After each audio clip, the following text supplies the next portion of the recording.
여러분들이 은혜가 충만한 시간 되기를 바랍니다. 어떤 분이 이런 질문을 합니다. 신앙생활을 하는데도 우리에게 어떻게 그렇게 힘든 일들이 많이 우리들에게 주어질까요? 예수 믿어서 좀 편안한 삶을 생각을 하고 그렇게 기대했는데 예수 믿는 이런 것들이 기쁨이기보다도 우리에게는 고난이 더 많은 것 같아요. 이게 신앙생활이 맞습니까? 라고 하는 그 확인하는 그런 질문을 했습니다. 여러분 어떠세요? 예수 믿을 때 믿고 나서 우리에게 좋은 일들만 있고 안락함만 있고 편리함만 있던가요? 아니면 여러 가지 힘들고 핍박과 고난과 우겨쌈과 이런 것들이 상존하던가요? 예, 상존한. 사실 성도, 그리스도인이라고 하는 것은 상존하는 것이에요. 물론 우리는 이 땅에 육신의 몸을 벗어버리고 하나님께서 눈문을 닫고 또 진정한 하나님 나라의 백성으로서 기쁨을 충만케 하는 그날은 이미 우리에게 주어졌고 예비되어 있습니다. 할렐루야. 근데 이 땅에 사는 동안에는 이제 육신을 가지고 있기 때문에 예수 그리스도를 증거하다가 오라고 하는 거예요. 자, 예수 증거하는 상태, 현상이 뭐냐면 두 가지 마음이 상존하는 상태 속에서 이 세상에 살아가게 하는 거예요. 그렇기 때문에 갈등이 발생합니다. 갈등을 통해서 갈등으로만 끝나는 것이 아니라 갈등을 해결하는 그 주님께서 우리에게 함께 하심으로 말미암아 갈등이 해결할 때 우리에게는 안도가 오게 돼요. 때에 따라서는 어떤 위기가 올 때도 있습니다. 위기 속에 우리는 두려움을 가질 수 있어요. 근데 위기 속에서 주님께서 내가 위기 속에서 너희와 함께 한다. 이 믿음을 갖게 되면 위기를 하나님께서 선한 것으로 인도한다는 이 사실을 기억할 때 주님이 그렇게 하셨군요. 우리 선한 길로 인도하시는 우리 주님이시군요. 라고 하는 주님을 증거하는 자로서 뽑혔기 때문에 그런 거예요. 또 우리에게 여러 가지 우리가 기대하는 것들이 잘 안 될 때 탄식합니다. 시편을 보면 탄식하는 시편 기자의 모습을 보게 돼요. 여러 가지 왜 그렇게 힘든가? 세상에 살아가는 것이 왜 나에게만 이런 것들이 있는가? 이런 그런 상황 속에 몰리면 우리는 탄식을 하죠. 탄식 속에서 우리는 다시 그 속에서 탄식과 함께 하나님께서 감사할 여건을 또 동일하게 주어져요. 그래서 찬양할 수 있는 것이 이제 우리 시편이지 않습니까? 그러니까 탄식과 찬송, 탄식과 감사가 함께 이렇게 같이 가게 하고 두 마음으로 이 땅을 살아가게 하는 것이 성도들, 즉 그리스도인의 정체성입니다. 이것이 잘못된 것이 아니에요. 그러지 않으면 성도가 아닙니다. 이게 믿는 자들의 모습이에요. 그래서 때에 따라서는 우리들에게 탄식이 저절로 나올 때가 있어요. 말씀대로 살려고 하는데 안 되거든요. 여러분, 우리도 말씀대로 살고 싶죠? 주님의 뜻대로 살고 싶지 않습니까? 그러면 주님의 뜻대로 살고 싶으려고 할 때 우리에게 주어지는 건 뭐예요? 하나님의 율법이죠. 그 율법을 보고 말씀대로 살아보려고 하잖아요. 그러면 만약 로마서 7장 7절 같이 오늘 본문에 앞서서 탐내지 말라라는 명령이 있어요. 율법이죠. 그러면 우리가 백화점에 가가지고 아이 쇼핑을 합니다. 이렇게 하다가 말씀 율법이 생각났어요. 탐내지 말라 하는데 갑자기 더 탐내고 싶은 마음이 생기죠. 그런 모습을 봤습니까? 예. 어떤 보암직한 것을 딱 주어주고 이건 보암직한 데서 멀어져 그것을 욕심내지 마 하면 보암직한 것을 받기 때문에 또 욕심이 새는 거예요. 그러니까 우리 하나님께서는 우리들에게 율법을 주어서 우리 속에 있는 것을 쿡쿡 찌르는 거예요. 쿡쿡 찌르다 보면 우리 속에서 뭐가 나타납니까? 죄가 푹푹푹 솟아나는 거예요. 숨겼던 죄들이 나와요. 우리가 이런 컵에다가 아무리 맑은 물이라도 오랫동안 잠겨 놓으면 그 밑엔가 뭔가 가라앉는 것이 있을 거예요. 근데 어느 순간에 그것을 휘저으면 그것이 올라와요. 하나님 말씀 율법은 휘젓는 역할이에요. 그래서 보여지게 하죠. 아, 내 속에 이런 죄가 있구나. 가라앉은 것 같았는데 나는 선한 것 같았는데 알고 보니까 나는 선한 자가 아니네. 이런 한계 상황으로 몰려갈 때 우리는 탄식하는 거예요. 하나님 말씀대로 살 수 없는 존재구나. 하나님 말씀대로 살아야, 말씀을 지켜야 구원이고 말씀을 지켜야 영생이고 말씀을 지켜야 축복인데, 축복, 구원, 영생은 나하고는 멀어진 나이구나. 이걸 처음에 알 때 탄식하게 된다는 거죠. 이 탄식이 그렇다고 구원에서 멀어진 것이 아니에요. 탄식을 먼저 하나님께서 만들어 갑니다. 말씀으로서. 그렇게 탄식할 때 탄식 속에서 내 자신이 어떤 자인지를 알게 돼요. 죄인이구나를 먼저 알게 하는 거예요. 율법을 주신 모습은, 율법을 주시는 그 기능은, 율법의 기능은 우리들이 죄인이라는 것을 분명하게 하는 거예요. 예수 믿고도 죄인입니까? 이런 사람도 있어요. 예수 믿고도 죄인이에요. 구원받은 죄인. 그래서 이 예수 믿으면 어떤 사람은 죄를 안 짓는다. 이런 사람이 있어요. 과연 저와 여러분 예수 믿죠? 죄 안 짓습니까? 죄를 져요. 근데 한 번 예수 믿어 중생했기 때문에 우리 육신이 죄를 짓지 않는다라고 하는 부류가 있어요. 그 부류가 구원파예요. 우리 비교하시기 바랍니다. 자기 존재를 모르는 거예요. 육신이 죄에 팔렸다는 것을 모르는 거예요. 오늘 본문의 말씀 보면 육신이 우리에게 있잖아요. 육신. 아이고 아파라. 이 육신이 있기 때문에 죄에 팔린 거예요. 이게. 어떻게 해서 죄에 팔렸어요?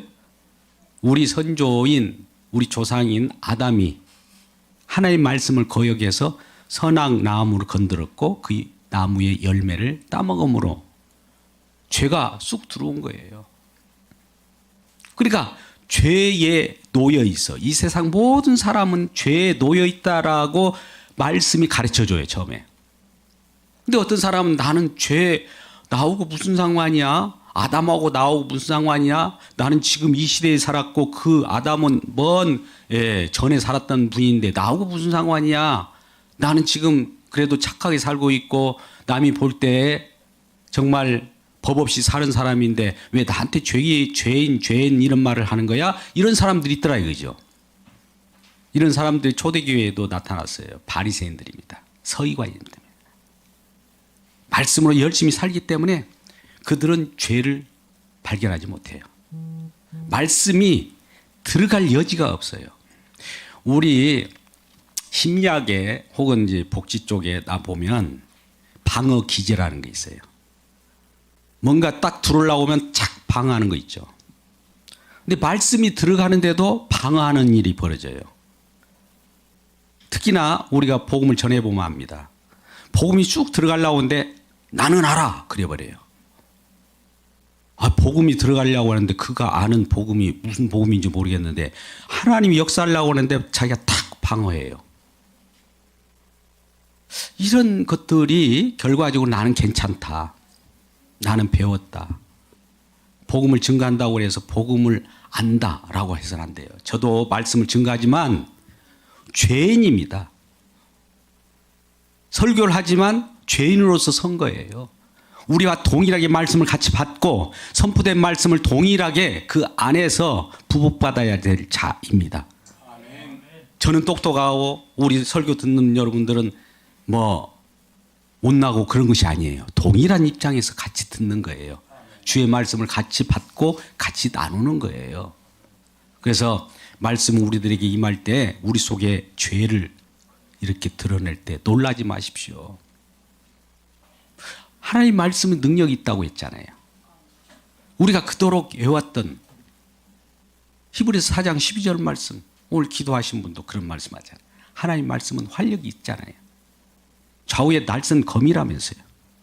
영과 홍과 모든 골수를 찔러 쪼갠다면서요. 뭐 찍어서 뭐 하려고요? 말씀이 왜 그렇게 찌르는 역할을 할까요? 속에 뭔가 해법파서 뭔가 있는 걸 찾아낸다는 것이죠. 찾아내는 거 뭐예요? 우리 속에 있는 죄를 드러내는 거예요. 뭐 죄이 드러냈을 때 우리는 화들짝 놀라죠. 와, 내 속에 죄가 있네. 뭐 죄를 가지고 우리가 살아가는 존재라는 거예요. 죄를 가지고 살아가요. 내가 선을 행하려고 하는데 선을 행하지 않고 오히려 악을 행하는 경우가 있죠. 여러분 뭔가 잘해보려고 하는데 뜻대로 안 되잖아요. 오히려 선한 일을 하다가 악을 행하는 경우도 있고, 악을 행하려고 의도적으로 했는데 선이 되어버릴 수도 있고. 그러니까 내 마음, 내 행동을 내가 주장할 수 없는 존재예요. 그러면 이 죄가 나를 주장하고 있단 말이죠. 죄 아래 팔렸어요. 죄 아래에서 우리를 조종하는 세력이 있다 이 말이에요. 그러니까 우리가 죄로서 죄 속에 죄 아래 팔렸기 때문에 내 마음, 내 행위도 내 마음대로 못해요. 그러니까 뭔가 끌려가요. 날마다. 그래서 죄를 범하게 되는 거예요. 죄를 범하게 된다고 그래서 우리는 너무 이 죄에 대해서 물론 고민을 해야 되겠지만 거기에 대한 있는 그대로를 내놓으세요. 모든 인간은 의인은 하나도 없다고 성경에서는 이미 선포됐고, 이미 죄인으로서 살아가는 저와 여러분이 죄가 어떤 우리들에게 주는 것은 뭡니까? 우리에게 죄를 짓고 죄의 싹은 분명히 사망이라고 했습니다. 또 저와 여러분이 아까 탐내지 말라는 율법이 우리에게 올 때 탐내려고 하는 욕심이 생겨요. 아, 내 속에 욕심이 있구나. 아이 쇼핑만 백화점에서 하려고 했는데 뭔가 막 손으로 이게 집어넣다 보니까 카드 긁다 보니까 금방 이렇게 액수가 많아지구나. 이것을 나도 모르게 백화점에 나올 때 그때서야 알아요. 그죠? 제가 한 예를 들은 거예요. 다른 것에서도 마찬가지예요. 내 속에 이런 것이 있네. 이 죄가 결과적으로 우리 욕심이 점점 커지고 탐심을 내기 때문에 탐심의 욕심이 잉태하면 뭐가 낳는다고요? 뭐를 낳죠? 죄를 낳아요.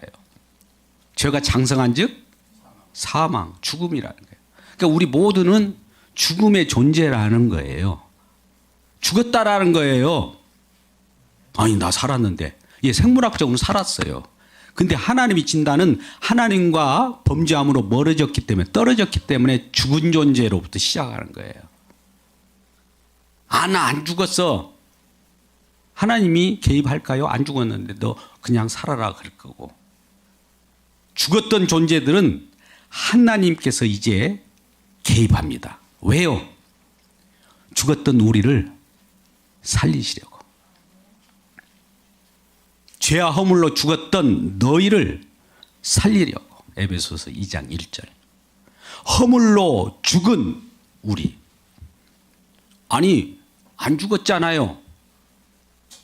이렇게 지금도 버티는 사람이 바리새인 서기관들이에요. 율법사들이에요. 오늘날도 그런 분들이 너무 많아요. 죽었다고 선언했는데 율법은 그러니까 왜 우리에게 주어졌느냐? 죽었다. 죽은 존재들이다. 딱 결론. 사망, 죽음, 이걸 확실히 하기 위하여 율법을 주신 거예요. 그러면 이 율법이 오지 않았다면 우리는 산 존재로 착각을 해요. 그래서 가능성을 가지고 있습니다. 인간의 가능성. 너는 할 수 있어. 적극적인 사고방식, 긍정적 마음을 가져. 이런 것들이 인간 속에서 꿈틀거려요. 율법을 주신 것은 우리의 무능력이라고 하는 것을, 절대적 무능력이라는 것을 성경에서 선언한 거거든요. 근데 무능력이라고 성경에서 말하는데, 아니 무능력이 아니라 가능성이 있어. 너희들도 할 수 있어. 이거는 하나님과 위배되는 것이잖아요. 물론 이런 것들은 사회 속에서는 예, 통용돼요. 왜 그러냐면 사회 이 세상 속에 살아가는 것은 자아 실현이라고 하는 높은 고지에 있어요. 정상에서 만납시다라는 책들을 보면 그렇게 나와요. 스티븐 코빈 같은 경우에 성공합시다 내용들은 자아 실현 욕구예요. 성취욕, 그것이 행복이라고 보기 때문에 너에 있는 것들을, 너 속에 있는 가능성을 깨우라는 거예요. 근데 그 깨워봐야 그것이 뭘로 인한 존재입니까? 그 자아가 죄 속에 갇혀 있는 존재예요. 죄하에 팔려 있는 존재가 결과적으로 죄 속에서 아무리 가능성을 해내봐야 죄밖에 더 나오겠어요. 그렇죠? 제가 잘못한 겁니까? 성경 말씀은 그렇다는 거예요. 그래서 율법의 오래게 임하는데 정말 우리는 무력하여 할 수 없어요. 정말 우리 마음에 두 마음이 있는데 한쪽에서는 이 선한 것을 행하려고 하고 또 우리가 원하는 것을 행하려고 하는데 나타나는 것은 엉뚱한 것들이 나타난다고 말합니다. 오늘 15절하고 말씀을 한번 읽어보자고요. 15절, 18절, 19절 말씀을 연속으로 읽겠습니다. 15절 말씀 같이 봉독하겠습니다. 있습니다. 15절 말씀 자 읽겠습니다. 내가 행하는 것을 내가 알지 못하더니 곧 내가 원하는 것을 행하지 아니하고 도리어 미워하는 것을 행함이라. 또 18절 내 속 곧 내 육신에 선한 것이 거하지 아니하는 줄을 아노니 원함은 내게 있으나 선을 행하는 것은 없노라. 19절 말씀도 읽겠습니다. 내가 원하는 바 선을 행하지 아니하고 도리어 원하지 아니하는 바를 악을 행하는도다. 어떠세요? 내 마음대로 안 된다는 거예요. 우리 속에는 내 마음대로 할 수 있는 것은 의인이나 가능해요. 근데 죄인이기 때문에 죄가 있기 때문에 내 마음대로 안 된다는 거. 그 17절하고 21절을 같이 읽겠습니다. 왜 내 마음대로 안 되는가? 17절 같이 읽겠습니다. 시작. 이제는 그것을 행하는 자가 내가 아니요 내 속에 거하는 죄니라. 21절. 그러므로 내가 한 법을 깨달았노니 선을 행하기를 원하는 나에게 악이 함께 있는 것이로다. 아멘. 죄가 내 안에 있기 때문에 나는 그냥 어떤 일을 원하는 대로 하려고 하고 하나님 뜻대로 하려고 하고 선을 행하려고 하는데 악이 함께 공존해요.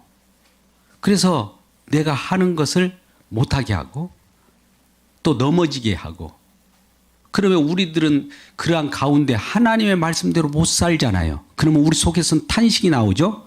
이걸 이름하여 상한 심령이라고 합니다. 근데 하나님이 이걸 좋아해요. 하나님은 우리에게 말씀을 주셔갖고 이런 마음이 형성되기를 가장 기뻐합니다. 우리 시편 51편 17절 말씀을 한번 볼까요? 시편 51편 17절 말씀. 우리 찾아보도록 해요. 시편 51편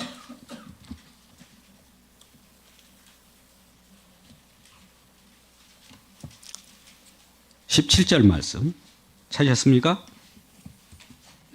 예, 크게 읽어보시죠. 시작. 하나님께서 구하시는 제사는 상한 심령이라. 하나님이여 상하고 통하는 마음을 주께서 멸시하지 아니하시리이다. 아멘.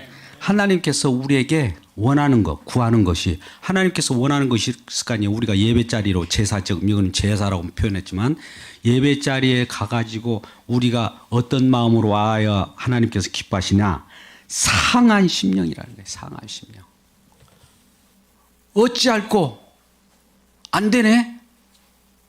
탄식하는 이 마음, 갈등하는 이 마음, 무능력해서 하나님 말씀대로 살지 못하고 기껏 탐내지 말라고 탐 안 내려고 하는데 탐심이 생겨버리고 이럴 때 우리 속에는 안 되는구냐, 안 되는군요.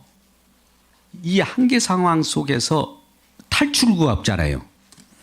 탈출구가 없는 상황을 만들어 놓고 주님만 그 피난처 삼게 만드는 거예요. 나에게 와, 나에게로 오라. 이 주님을 바라보라고 하는 그 하나님 그 상황을 만들어 버린 겁니다. 그래서 우리 이제 21절까지 말씀을 읽었는데 24절 말씀을 한번 볼까요? 24절, 25절 말씀. 22절부터 25절까지 말씀, 22절부터 24절까지 말씀을 보겠습니다. 로마서 22절부터 25절까지 말씀 같이 읽겠습니다. 시작. 내 속사람으로는 하나님 법을 즐거워하되 내 지체 속에서 다른 한 법이 내 마음 법과 싸워 내 지체 속에 있는 죄의 법으로 나를 사로잡는 것을 보노라. 오라 나는 공고한 사람이로다. 이 사망의 몸에서 누가 나를 건져낼 것인가. 자, 아까 죄가 있으니까 죄의 삭은 사망이죠. 네. 욕심이 잉태한 즉 죄를 낳고 죄가 장성한 즉 사망을 낳는다. 그게 사망이 몸이 돼버린 거죠. 여기 사망의 몸. 이 사망의 몸에서 누가 나를 건져낼 것인가 이런 오라 탄식이 나오잖아. 24절에 오라. 공고한 사람, 어찌할 수 없는 사람. 하나님의 말씀이 임하면 하나님의 말씀은 율법으로서 임할 때 우리에게 거울과 같은 역할이에요. 거울로 생각하세요.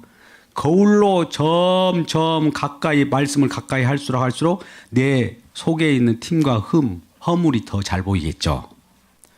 그러면 내 속에 이런 것이 있네. 이거 있다는 것은 놀라지 마시라고요. 그걸 해결하려고 오신 분이 주님이시라 얘기예요. 자, 이렇게 표현할게요. 예수님 이 땅에 오시는 것은 목적은 죄를 해소하려고 오셨습니다. 할렐루야. 죄 때문에 우리가 사망의 늪에 빠지잖아요. 죄 때문에 죽음이 왔죠. 어떠한 능력자라도 이 세상의 권력자라도 영웅호월이라도 뭐 앞에 무력합니까? 오고 오는 사람들 중에 많은 사람들이 있어요. 우리가 유인전을 읽는다고 봅시다. 정기전을 읽는다고 위대한 사람을 본받으려고 하는 사람들 많이 있었는데 그들이 뭐에 무력해서 지금 없는 겁니까? 뭐예요? 예, 죽음에 무력하죠. 항우 장사라도 죽음에 무력하단 말이에요. 권력자라도 아무리 그 권력을 탐한들 권력을 줬다고 할지라도 무엇에 그분도 무력합니까? 나중에 사망에 무력해요. 진시황이 다른 건 다 얻었어요. 이 죽음에서 해결할 것이 없을까 해서 불로초니 하여튼 온갖 것을 생명을 연장할 수 있는 것들 다 주워 먹어도 그는 지금 있어요, 없어요? 죽었어요. 그러니까 이 사망이라고 하는데 우리가 얼마나 탄식할 수밖에 없습니까? 무력하잖아요. 아무리 능력자라도. 그들도 다 죽었는데 저와 여러분 하물며 안 죽겠습니까? 죽음이 오면 우리는 탄식하잖아요. 어찌할꼬 이 죽음으로 끝나는 건가? 안타깝다. 그렇게 탄식할 때 그것은 일차적 이 땅에 잠깐 사는 것은 모형적인 삶이고 진짜 삶이 이제부터 시작된다. 할렐루야. 이게 복음이에요. 여러분 많은 사람이 예수 믿는다는 것이 보통 세상에서 좀 믿고 또 죽어서 천국 대충 가가지고 거기서 또 길게 살지 이 정도로 알잖아요. 우리는 이 땅에 살면서도 행복을 조금 누릴 수 있어요. 행복을 누린다는 것은 우리의 만족이 있다는 거죠. 만족을 할 수 있는 건 뭐예요? 우리가 보암직하고 먹음직도 하고 지혜롭게 할 만큼 탐스러운 이런 것들이 성취될 때 시국이 우리 배고플 때 밥을 먹고 맛있는 걸 먹으면 만족이 있잖아요. 행복하죠? 보암직하는 건 뭡니까? 내 눈에 보암직한 것을 내가 얻을 때 내가 정복할 때 내가 소유할 때 행복을 느껴요. 또 많은 사람 앞에서 나는 다른 사람보다도 더 우수해 라고 하는 뽐낼 때 이생이 자랑이잖아요. 그러면 다른 사람들이 박수 치잖아요. 그를 우상으로 섬기잖아요. 오늘날 젊은이들이 한류 열풍으로 인해 가지고 많은 이 사람들의 우상이 됐잖아요. 그러면 그도 아무리 즐겁고 세계를 누리면서 뭔가 할더라도 뭐 앞에는 무력하다? 사망 앞에 무력해요. 사망 앞에 무력한 거예요. 그래서 사망의 몸인 거예요. 너 여러분, 우리는 이 땅에 처음 태어난 자들은 사망의 몸이에요. 깝죽거리지 마세요. 사망의 몸이에요. 이 말을 하고 싶은 거예요. 하나님이. 먼저 그것을 전제하고, 전제하라는 것은 그 말씀을 쫙 깔아놓고 그것을 아는 사람에 한해서만 예수를 알게 돼 있어요. 내가 죄인지를 모르면 예수를 몰라요. 솔직히. 예수를 전해보면 알아요. 나 예수 알아 그래요. 예수가 지금 들어가려고 하는데 예수를 알아 그러면 예수가 안 들어가죠. 이미 알았다는데 뭐라고 할 거예요. 나는 죄인입니다. 모릅니다. 난 죄 아래 팔려갖고 무슨 짓을 하고 있는지도 모르고 나도 내가 내 스스로 관리가 안 됩니다. 이래야 주님이 이제 들어가서 주인이 되어갖고 주님이 관리해 줄 거 아니겠습니까? 할렐루야.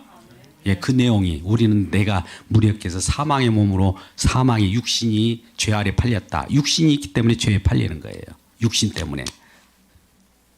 육신이 이제 부활하신 예수와 함께 우리가 새로운 탄생이 할 때는 죄에 팔릴 일이 없어요.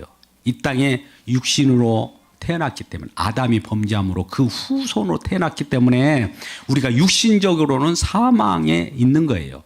생물학적으로 살았다고는 하나 이 생물학으로 말하는 것이 아니에요. 하나님이 진다는 죽은 거예요. 물론 생물학적으로 또 죽잖아요. 그런 상황 속에서 하나님께서 이제 일을 하셔요. 이런 죄를 알고 나는 죽은 존재라는 이 탄식을 하는 사람들에게 뭘 주려고? 생명을 이제 줍니다. 그게 25절 말씀이에요. 25절 같이 읽겠습니다. 25절. 우리 주 예수 그리스도로 말미암아 하나님께 감사하리라. 그런즉 내 자신 마음으로는 하나님의 법을 육신으로는 죄를 법을 섬기노라. 우리 주 예수 그리스도로 말미암아 하나님께 감사. 우리 주 예수 그리스도를 딱 예수 그리스도로 말미암아 감사한대요. 예수님 때문에 이제 감사하겠다는 거예요. 이제는 탄식했는데 갑자기 예수님이 나에게 온 거예요. 죄인인 나에게 찾아오셨어요. 예수님은 누구에게 찾아갑니까? 1번 의인을 찾으러 왔다. 2번 죄인을 찾으러 왔다. 나는 의인을 찾으러 온 것이 아니라 죄인을 찾으러 왔다. 그러면 죄인임을 알겠느냐? 죄인이라고 하는 사람이 누구 있느냐? 나는 상한 심령으로 무력하여 나는 아무것도 할 수 없고 죄 아래 팔렸습니다. 너는 어찌할꼬? 내가 너를 찾으러 왔어. 이거예요. 그러면 죄를 어떻게? 너는 사망의 늪에서 사망용으로 살아가는데 내가 너 대신 죽어줄게. 너는 사망에 거하는 그 죄값이 사망인데 그 죄값을 내가 지불할게. 하고 예수님이 대신 죽으셔요. 그리고 우리를 살려내요. 그가 예수 그리스도의 십자가에 들이심으로 우리가 생명을 얻고 거룩함을 입어버리는 거예요. 할렐루야. 그래서 주님, 나는 죽은 줄 알았는데 살리시는군요. 예수 그리스도로 말미암아 내가 감사가 나와. 탄성이 나와요. 찬양이 나와요. 탄식과 함께 찬양이 나오는 거예요. 여러분, 이 보세요. 탄식한 다음에 조금 2, 3초 있다가 혹은 1시간 있다가 감사가 나오고 그런 것이 아니라 성도의 존재는 탄식과 감사가 공존한다는 사실 기억합니까? 어쩐 모습을 탄식하다가도 갑자기 기쁨이 나오고 죄 아래 죄인임을 알 때 갑자기 우리 주님께서 죄인 나를 구원하신 그 모습이 지금 작용하는 이 상황 속에서 감사가 나오는 거예요. 그러니까 우리 성도 그리스도인이라고 하는 그리스도인의 삶이 무엇이요? 이런 묻는 사람이 너무 많아요. 내가 어떻게 살아야 합니까? 바른 생활을 해야 할까요? 막 이런 분들인데 아니에요. 그거 아니에요. 예수 그리스도를 증거하는 증인의 삶을 살아라고요. 증인의 삶은 뭐냐? 이 두 가지 공존된 삶을 통해서 주님을 증거하시라고요. 내가 탄식하네요. 근데 주님이 지금 일을 해서 나에게 구원을 주시네요. 주님이 하셨습니다. 이 상황 가운데 있는 이 자체가 주님을 증거하는 삶이라 이게요. 그거 제쳐놓고 내가 바른 생활하고 그런 거 아니에요. 바른 생활도 많이 하셔요. 사회 속에서 바른 생활 안 하고 법을 안 지키면은 어려움을 겪잖아요. 그건 사회 사람들하고 똑같은 거예요. 근데 성경에서 말하는 것은 우리 그리스도인, 성도, 예수 그리스도 믿는 사람들은 이와 같은 탄식과 감사가 함께 나오는, 다시 말씀드리면 오늘 로마서 24장과 25장 이 사이에 딱 걸터 앉아서 살아가는 존재입니다. 할렐루야. 오라가 나오니까 갑자기 주 예수로 말미암아 감사가 나온다. 오라 공관 자로다와 함께 하나님 주 예수 그리스도로 말미암아 감사합니다가 동시에 나오는 거예요. 왜 이걸 동시에 나오게 할까요? 이 땅에 살아가는 동안만.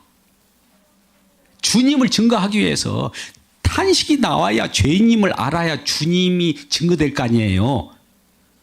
우리가 죄인임을 모르는데 주님이 증거됩니까? 구원파들은 자기들이 의인 되어버려갖고 예수님이 증거되지 않아요. 날마다 예수님을 모시고 살아야 되는데 예수님이 필요 없어요. 이미 구원받았는데. 예수님 저리 가세요. 나 구원받은 내가 좋아요.